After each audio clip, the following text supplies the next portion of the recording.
The site's a rural site, and it's basically a basin of farmland that's surrounded by native bush. It's very peaceful and quiet, and the sheep get close to the house and can be quite interactive.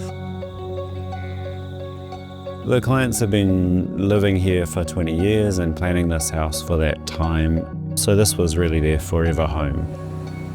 They both loved mid-century architecture and so came to us with that as their brief. As you arrive, you drive down the driveway and you enter the paddock. You can see the house from quite a distance. The butterfly roof comes into form, and then the horizontal carport element as you come around. The mid-century ideas that are brought in are mainly that horizontal datum, the timber beams that run across and form that horizontal line, and then the absence of those beams becoming windows.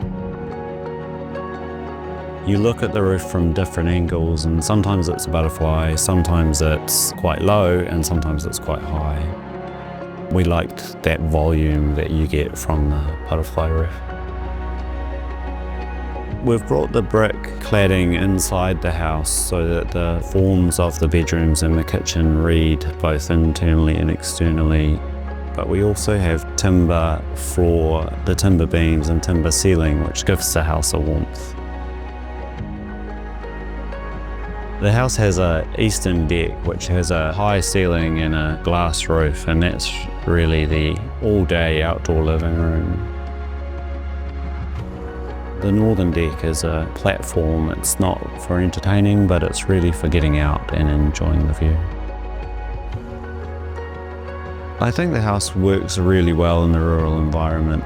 There aren't any neighbours to restrict the view of, and you haven't got a particular view you're focusing on. So the house can really just focus on opening up in the right places. And I think that is a great success of this house.